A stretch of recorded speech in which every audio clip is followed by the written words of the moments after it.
Alright everybody, we're taking a break from the Everything Wrong list. It's time we got around to talking about what we love about the blue blur. And what better topic to start with than the levels of the games. Since Sonic is such a big franchise, he's had many iconic levels throughout its lifetime. Some exclusive to that one game, some appearing again in other games as a little bit of fan service, and others that won't stop being reused. Seriously Sega, please stop, I'm sick of seeing chemical plants! Now instead of doing something pretty basic like a top 10, I decided that I'm going to go through most of the games to determine which ones are the best and the worst. I even brought a DT to help out with the bad ones. I got nothing better to do. Wait, why are we doing most of them? Well, here's the thing. Games like Battle and Chronicles don't have levels. They more or less have areas, and those areas are pretty boring to begin with.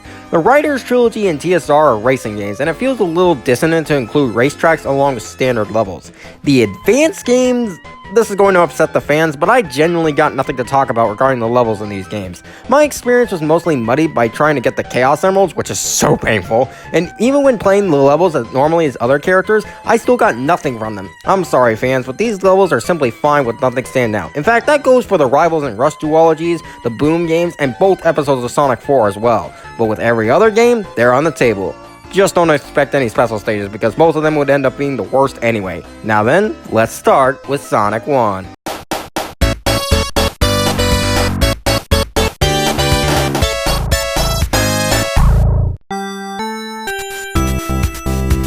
After dealing with Labyrinth Zone, I think we can all agree that Starlight Zone was a big breath of fresh air. Literally. Even though it's the penultimate level of the game, this level is surprisingly chill compared to what came before. It's got some pretty neat visuals, a beautiful theme to accompany it, and some mildly challenging platforming to prepare you for the final level. There are a couple problems with it, such as the bomb placement being a bit unfair sometimes, and these enemies, which I to this day have no idea how to kill without the invincibility power-up, but the rest is still pretty good.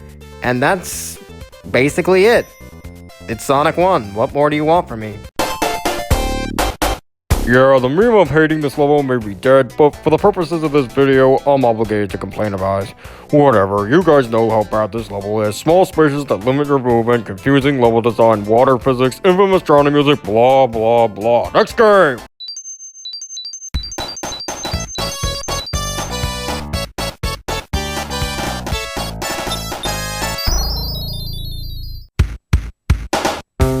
You know, despite how scummy casinos can be, at least they look pretty neat, I'm pretty sure you all wanted me to talk about Chemical Plant Zone, but judging from the intro, you probably know how I feel about it. Casino Night Zone, however, is a joy to play every time. It's got everything you'd expect, pinball physics, slot machines that can give you either a ton of rings, a ton of pain, or nothing, and some precision platforming to boot. Even though this level has been aped quite a few times throughout the years, heck, it's directly in the 3DS version of Generations, the original still holds strong today. Though you really should stop, Sega. I don't want you to milk this stage dry. Even though Metropolis Zone is the penultimate level of the game, there is such a thing as going too hard for the later portion of the game. And by Sonic 2 standards, yeah, this level is pretty hard. It's the only stage in the game to have 3 acts, and every single one is long and grueling. There's tough platforming everywhere to the point where falling is a huge detriment, and enemy placement that's either unexpected, unavoidable, or all 3. What's the third one? Yes, come to think of it, Wing Fortress Zone might actually be a little easier up until the very end. That just goes to show how frustrating this level is. And if you've played enough Sonic games, you'll know that this isn't the last, final, or even penultimate level you'll see here.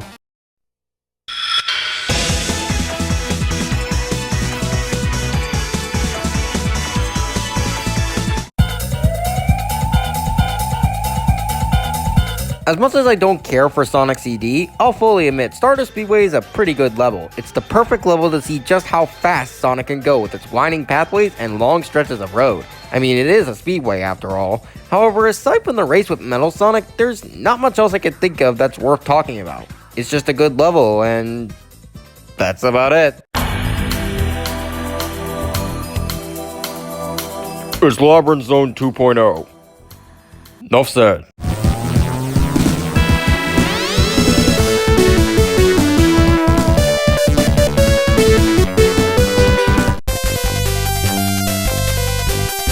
Fun fact about me, I've always had a fondness for Sky levels, so this was easily going to be the best by default. Sky Sanctuary is a fantastic penultimate level. Not only does it prepare you for what's to come with some mildly difficult platforming, but it also has this sense of finality. your adventure's finally coming to an end, and the gradual ascent into the sky combined with that absolutely majestic theme makes you feel accomplished. It's not quite over yet, but you still feel like a hero. Yeah, this is a pretty great level, and I'm so happy it's in Generations. No, we don't exactly hate this level, it's just the worst via process of elimination. The level feels very long and padded at multiple points, and it's really easy to lose your way in the pyramid, not to mention the sand sections can very quickly kill you if you take too long. You also need to keep the lights on, otherwise these ghosts will kill you, and in the longer sections like these swing sections, it's just a constant hindrance. Still don't hate it, but it's not up to snuff with the others.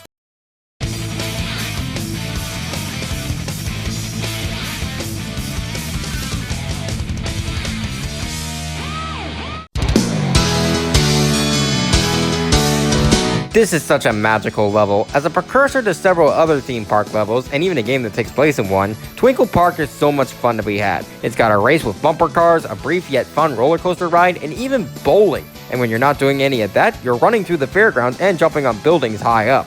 It's not hard by any means, but it's still very fun. Even though Emerald Coast and Speed Highway are more iconic levels to the point where both were featured in Generations, Twinkle Park just ignites that sense of magic you get when playing this game for the first time. If only it stuck around for the other modes.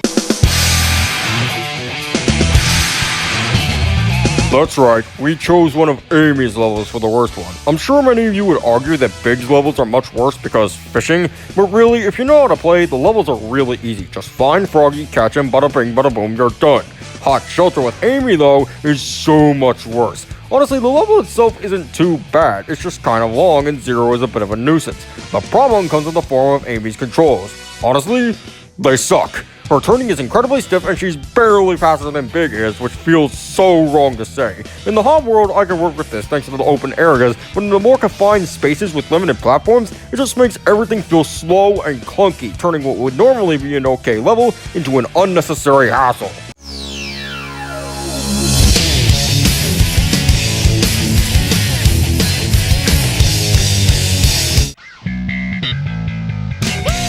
Yeah, you probably saw this coming. City Escape is a great opening level. It's got high-speed action through snowboarding and just plain running down the hills through the city. It also has some minor platforming and some enemies that ease you into the game's mechanics. And who could forget the chase at the end with the giant truck?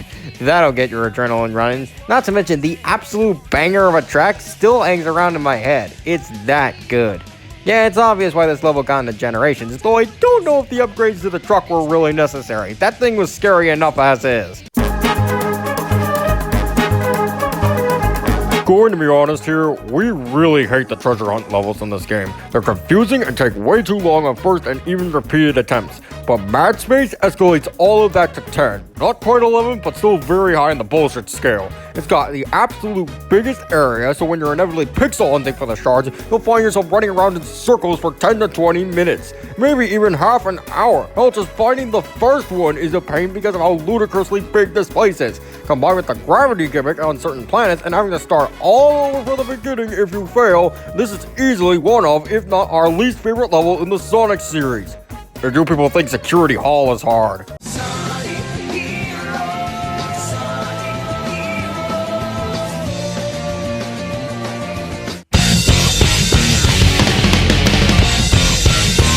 Now, this is the final level I can get behind. It's a sky level, so it's already piqued my interest. Even though these two are technically two levels, they take place in the same area, so as far as I'm concerned, it's no different than having separate acts. Anyways, egg flee as you traversing an armada of flying ships while smashing through robots and turrets to bring them down. As you might expect, this level gets pretty hard, but not a tear your hair out kind of hard. Unless you're playing as Team Dark, in which case it gets close to that level. As for Final Fortress, it's just one long, hard run to the center, smashing through even more robots and making some death-defying platforming. I also love the change in scenery from bright blue to dark and stormy, and the song further escalates the mood. Word of advice though, do not go for the Emerald with anyone other than Team Rose. You'll thank me later. Here's another contender for the worst level in the Sonic series. No matter who you play this level as, it is such a chore to go through. Okay, to be absolutely fair, Hang Castle isn't too bad. If you're playing as Team Dark, sure, but everyone else is alright up until the end.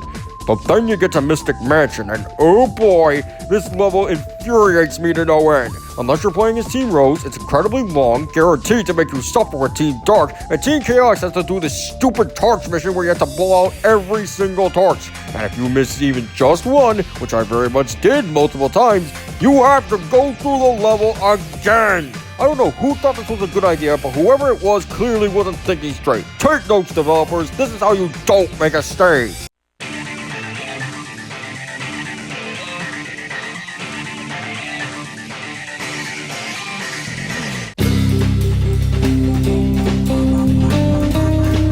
Despite all the mediocre to bad levels in this game, Gun Fortress is actually a pretty decent final level, assuming you chose the dark path. It's long, but not too long, and rather fair in terms of difficulty. It can be a little frustrating having to start over if you make a mistake, but for the most part, it's alright. I especially love the music for this level. It sends a clear message that humanity is doomed, and it doesn't matter what you do now.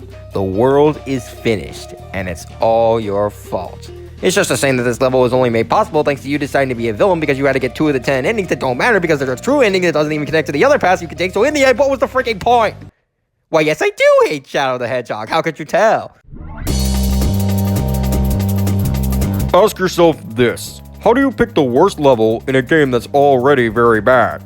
You pick the one that angers you the most, that's how. Black Comet is another long level that can be either okay or terrible depending on which mission you take. With the hero mission, it's just a straight shot to the end while occasionally taking out alien forces. Nothing too terrible. But if you go for the dark mission, be prepared for pain. You gotta take out all 50 gun soldiers, and in a level as long and hard as this, you're gonna be doing this level several times. Not to mention, people talk a lot in Shadow, so there's only so many times you can hear the same lines and compliments before you start wishing it would end already. There were other levels that had a similar vibe to them, like that one in the Ark where you had to take out the Chaos Soldiers, but this one was easily the biggest offender.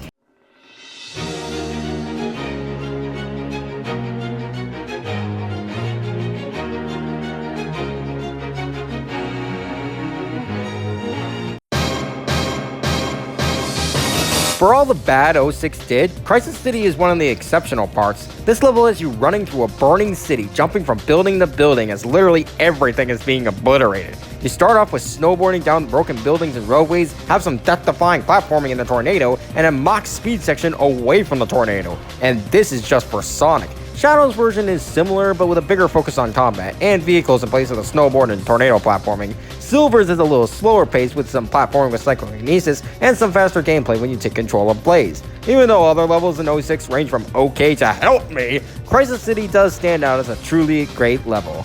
It wouldn't be in Generations if it wasn't. Speaking of levels that make you scream, help me, this is one of them. And what a surprise, it's also the final level of Sonic's story. What a note to end on. This is another terribly long level. It's got enemies everywhere to the point where it can be a bit bullshit at times. But by far the worst part is right here.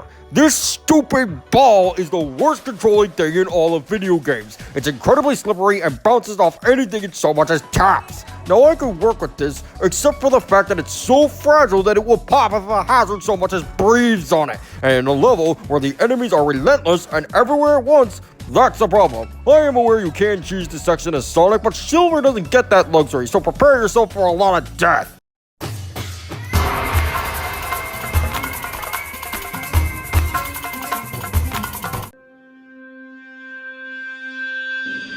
Oh hey, another sky level. I can hear your shock and awe from here. Joking aside, this is a great yet underrated level, kinda like Secret Rings as a whole. It has you traversing the skies on giant manta rays, don't question it, while searching the buildings on their backs. While there is a little bit of platforming, this level's main focus is speed, running across the backs of the manta rays as fast as you can while dodging enemies and obstacles. Some sections are literally just you running on these glowing paths through the skies, and it feels amazing. Also, the song for this level is the second best in the entire game. Seriously, Secret Rings soundtrack doesn't get nearly enough credit. Listen to this.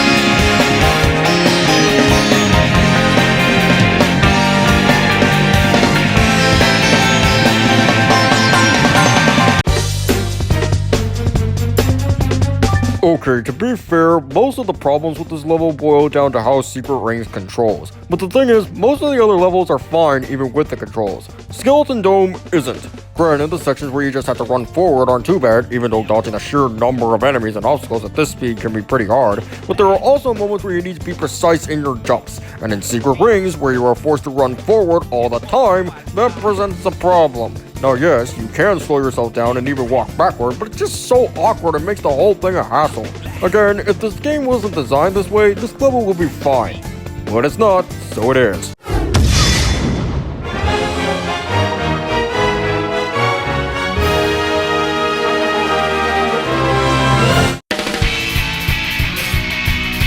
What an iconic stage to choose. Rooftop Run is quite fun. You're running as fast as you can through the city while barreling through any enemies you come across. You're constantly switching between running through the streets and on the rooftops, which keeps things interesting. There's a chase sequence with these barrels and a section where you climb the outside of the clock tower and rail grind all the way back down, which makes for some pretty cool imagery. The night version is also pretty neat, if a little long, and even as you climb the inside of the clock tower.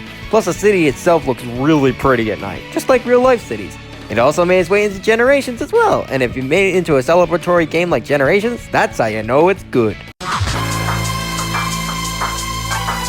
Yeah, you all saw this one coming. If you look up the definition of overkill in the dictionary, MegamanNG would be in its place. This level is possibly the longest and hardest stage in Sonic history. It's the only level where you switch between normal Sonic and the Werehog for different sections, but all of them are pure, unadulterated misery. With normal Sonic, you got lengthy speed sections with a boatload of hazards, tricky platforming, and do-or-die quick-time events. With Werehog Sonic, you got hundreds of enemies in every conceivable spot, even more tricky platforming with no drop shadow, meaning you never know where you're going to land, and the sections take even longer. And the best part? If you run out of lives, which is very possible on your first or second playthroughs, you have to do the entire 20 to 30 minute stage again. Thank goodness the Wii version nerfed it, because otherwise it'd be even worse.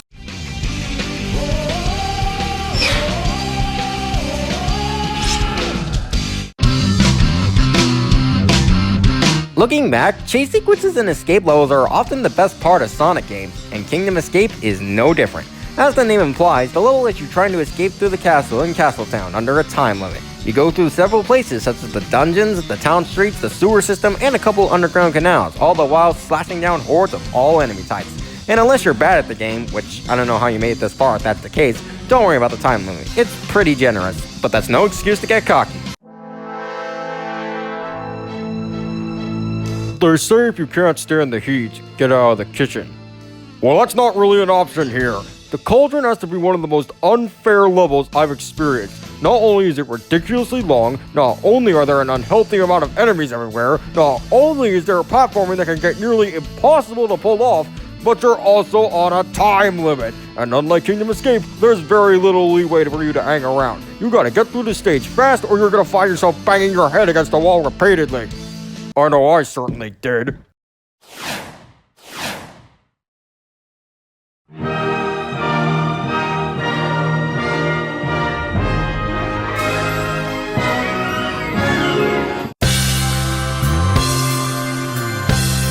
I'm going to say it, Starlight Carnival is the best level in Sonic history. Don't at me. I never get tired of playing this level. It's just a treat to play and look at every time. In this level, you're running through a parade of starships, jumping from ship to ship as you go along. You've got some mildly difficult platforming inside and on the ships that introduce the cube and hover whisks, and like the others before them, they are very well utilized. The trampoline gimmick isn't the greatest, but it's still harmless all things considered. Though the highlight of the level is easily just running through the parade, taking in all the splendor and majesty of the parade. And when Ultimate gave it a fresh coat of paint, come on, for all the problems Ultimate has, this was a great upgrade. And if you don't think so, you're either blind or have bad taste. I am not apologizing.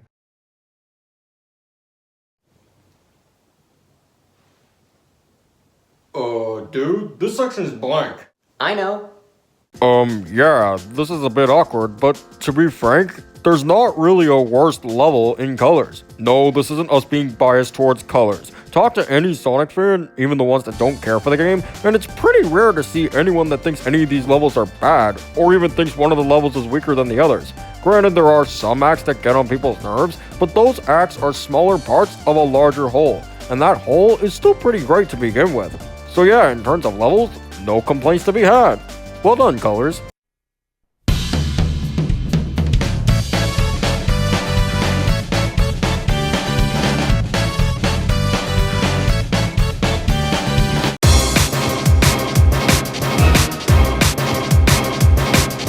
So how do you improve upon an already good stage? Take everything that made the original good and crank it all the way up to 10. Crisis City in Gens is simply crazy. It's even faster and more destructive than before. You got more challenging platforming as both Sonics, with Classics getting the tornado section and Modern getting even more speed than before.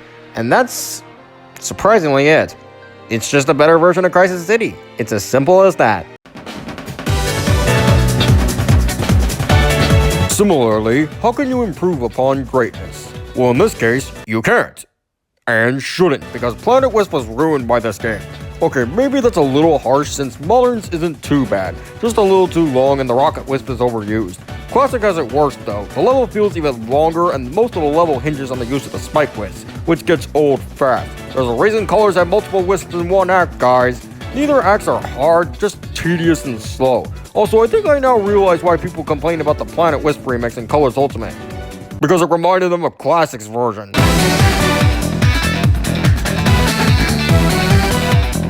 Make it stop!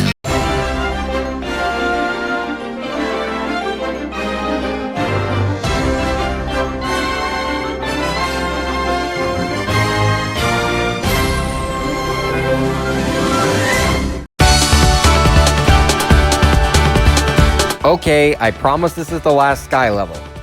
Mainly because there aren't any left. In any case, Sky Road is quite good. Act 1 consists of standard Lost World gameplay with some speed sections and cloud jumping. Act 2 is very fast paced with you jumping on platforms that will be quickly destroyed, so you better get a move on. Act 3 has the skydiving gimmick that isn't really that good, but it's not terrible at least. And Act 4 is my favorite, with a new stormy setting, a bunch of sand slides, and tough platforming upwards.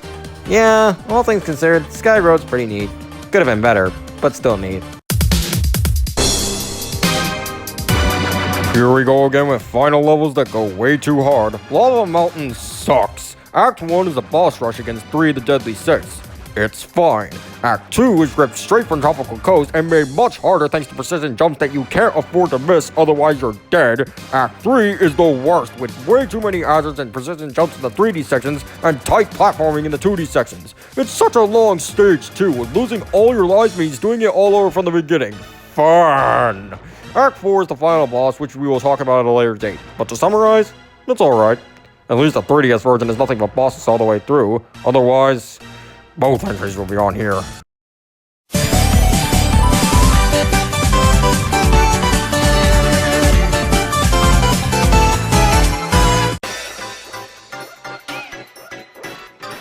Looks like another redo of a level became the best. Stardust Speedway was given another go in Mania, and they sure did improvement. It's even bigger with more possibilities to go faster than you could before. Act 1 even has a more floral look that kind of reminds me of Marble Garden from Sonic 3. However, just like the original, that's pretty much all I can say about it aside from the awesome Metal Sonic fight. But that's a topic for another day. For now, it's just a better Stardust Speedway.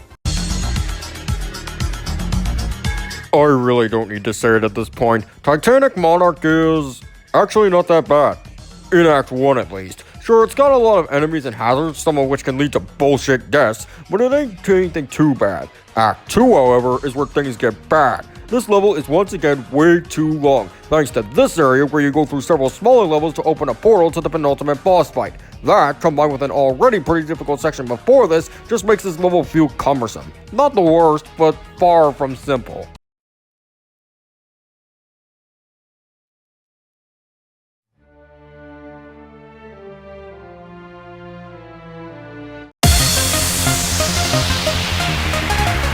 Gonna be honest, picking the best Forces level was a little tough given how short they are. In the end, I went with Guardian Rock because it felt the most inspiring, and that's mostly due to the track. The level itself is pretty basic, nothing terrible, but nothing stand out either. Until the end with this simple but still exciting chase sequence with a giant robot crab. You just dodge the falling rocks and then enter the scripted sequence of the rookie bringing down the robot a la The Empire Strikes Back. Yeah, nothing much, but it's Forces, what can you do? Death Egg Zone in Forces is slow, tedious, and a flat copy of the original. Wow, I just summed up all my thoughts in one single sentence. I don't even need to go into detail, that's all I need to say. Is this really the note we're ending on? Not quite, I still gotta do the outro. Then do it. Okay. I'm Tony Sonic, and that's all the levels we're covering. Honestly, the levels themselves are all over the place in terms of quality, but we all have our favorites and least favorites. By the way, you may have noticed that I've actually hit 300 subscribers. Thanks a lot for that, and I hope the new people here enjoy future content. As for next time, even though we just had one not that long ago, we're going on yet another adventure. Though DT won't be joining me this time. That's okay, I needed a break anyways. Well, okay then. Hope you enjoyed the video, and I'll see you all next time.